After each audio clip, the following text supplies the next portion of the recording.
Hello, welcome back. My name is Chris, and I am the Railroad Reseller. Today, we're going to talk about last video. We talked about 8 items to avoid at yard sale. So today, we're going to talk about 8 items that you can buy at yard sales.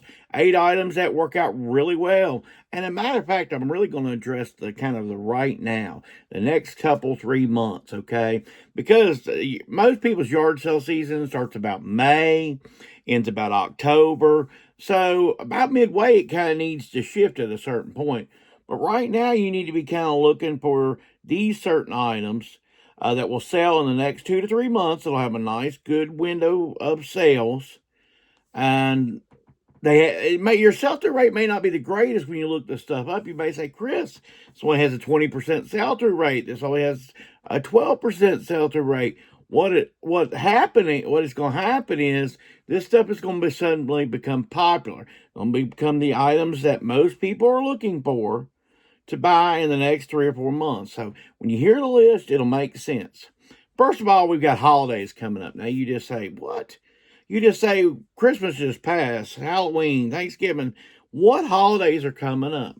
Well, first of all, we have what I would call more patriotic type holidays coming up. You have your Memorial Day, you have your July 4th coming up. Those type things. Now, what will you buy for those? What will I buy for those? Well, there's a lot of times those patriotic shirts, those red, white, and blue type shirts, red, white, and blue type clothing. Anything that's kind of patriotic, you might want to go ahead and pick up. Now, what are the other two holidays? Well, of course, there's Mother's Day and Father's Day coming up. So you're going to want to pick up Mother's Day, Father's Day type gifts. What is something that you would buy for your mother? If you see something that you would buy for your mother for Mother's Day, then that's probably an item you would pick up to try to resell, okay? Now you say, my mother's odd, my dad's odd, this, that, and the other. I'm talking about standard Mother's Day, Father's Day type gifts. Now, if you don't know those type gifts, maybe you need to Google, Amazon, see what they kind of push at people, and see if you can't find those exact same things in the wild. First thing is holidays. Second thing is pull items. Okay, the balls, the big floats, anything, the Nerf gun things that they shoot at each other. Those type things can be real popular, can sell really good.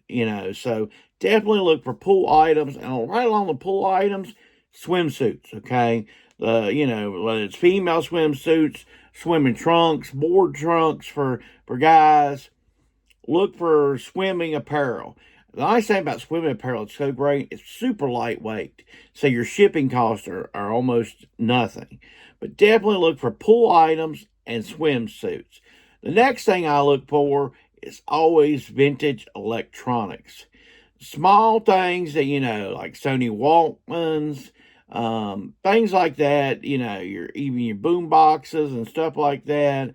I got at a yard sale yesterday. I bought a Whisper 2000 type thing. I bought it for $1. They generally go about $15 to $20 plus shipping. It's just a good little quick item. It's a nice bread and butter. That's what I'm talking about, those little electronics. I buy little AM, FM radios like General Electric, those type of things. I find those sell pretty well. So definitely vintage electronics. And finally, before we take a little break here, we got sporting equipment such as like baseball gloves, any type of like outdoor sporting equipment that people will play with. I even have sold older footballs, the genuine leather from back, say, the 80s or something like that. But your sporting equipment is almost always a good thing for this time of year. If you ever looked up the prices on like I say, a brand new baseball bat or something like that, or soccer type equipment, definitely good things to pick up to resell. I'm going to show you some what sold items, and we're going to come back with at least 4 more other things that you can buy to resell. And I got a little speech I got to give too. All right, let's go over some things that sold. Sold this Franklin. It's a spelling ace and prose puzzle solver. It's really good for crossword puzzles and stuff like that. You'd be really surprised how quick and how much you can get for these little guys. Got almost $24 plus shipping for this. Listed only about 3 or 4 days. I actually found this at a death pile of stuff. I was digging through some bags, found this. I mean, Anyway, and also, I tell you what, this little screw here is nothing but a pain in the butt. Harbor Freight sells some screwdrivers and jewelry type stuff. $3.99 for the $4.99 now for the entire set. To get those little pain in the butt screws out. So Ghostbusters. This is the original type case. This would have been if you went to the few places that actually sold VHS back in the day when they originally first started selling. It actually opens up from the side like that instead of your traditional bottom. Anyway, I got this actually for free about a year or so ago, and a bunch of VHS. $12 plus shipping on the Ghostbusters. Sold this remote control LG. This is for a DVD recorder. That's what the big thing is. If you ever don't know sometimes, usually like the ones that are DVD recorders go for good money, just like this one did. $33, almost $34 really. $34 plus shipping on the DVD recorder remote. Sold Brooks Brothers. This is Egyptian cotton. This is only a medium. This still has the free shipping on it. We got $15 free shipping on that. Sold Joseph A. Bank, 17.5, 35. This is a tall shirt. This has been $1 a day pickup. We got $10 plus shipping on the Joseph A. Bank. Sold a pair of shorts here. These are brand new with tags. The Crown and Ivy. This is your Belt brand, I think, or Kohl's. This was $1 a day pickup back when it was really cold. $10 plus shipping on that. And finally, we got another Joseph A. Bank. This is a size 20, 36. This breaks down to about a 3XLT, if not a little bit bigger. Another $1 a day pickup, $10 plus shipping on the Joseph A. Bank. So the next 4 things we're going to look for is something that I tell you, when I give these lists out, it's because I think you can find these things easily at yard sales. It's not hard to find stuff that some way you'll run into them at almost every yard sale. The next thing is hand tools, okay? Now, here's the only thing I find in my area bad about hand tools, okay? It's highly competitive. The older fellas get out early to the sales, and that's what they hit on. They hit on the tools, so it's hard to find tools sometimes. But I tell you, hand tools especially, I look more for hand tools and stuff. Small sets, stuff that's set together, maybe stuff that's still in a box or something like that. That's the type of stuff I look for. I have sold a couple of axe heads in the past, just made in the USA, something that looks solid, something that looks old, an old axe head that's off the handle and stuff. Usually you can pick those up pretty inexpensive. Now the shipping's a little bit heavy, but you can work your way around that. But hand tools. Next is ink. I can't tell you how many times that I have found ink at a yard sale and made good money off of ink. Generally what you're looking for with ink, the HP seems to be the best, but you're mainly looking for a date that's close to your day of whatever. If you're watching this video 2 years in advance, you can almost always find out. If you find some ink that's in 2026, 2027, then you'll be fine, okay? If you're watching this video today, if you find ink in 2025, you're most likely going to make money, okay?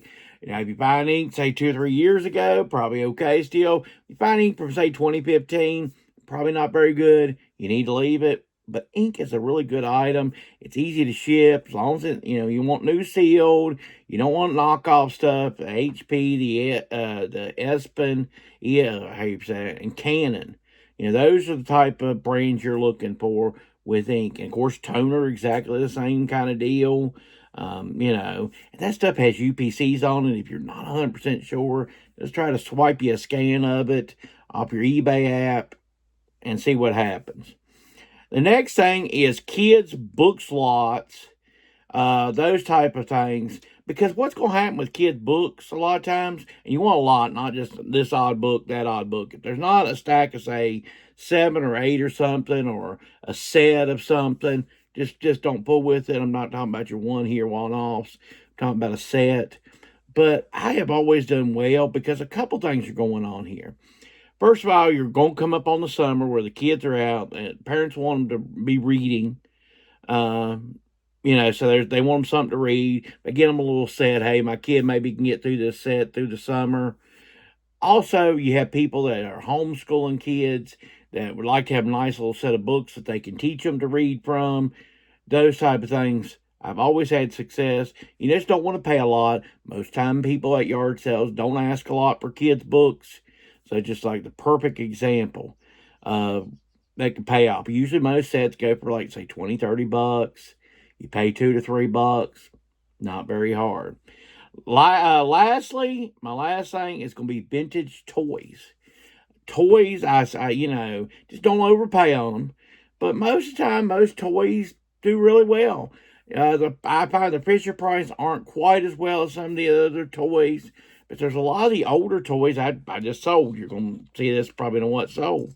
But I just sold these. These went to a racetrack set. These actually glow in the dark. They go to a racetrack set. I picked these up for $1. Sold them for $21 plus shipping. Sold them within like less than 24 hours. So, this type of stuff really sells, the vintage toys. Look how easy this is, guys. So anyway, I want to come down to the last little, I got a little spiel I got to get to. And I really, if you've listened to this far, I appreciate it, but this is very important. So please listen to this. Mike Tyson in the late 80s lost to Buster Douglas in a boxing match. Now, the reason why Mike Tyson lost to Buster Douglas wasn't because Buster Douglas was a better boxer. By no means was Buster Douglas a better boxer. But the reason why Mike Tyson lost, he wasn't prepared.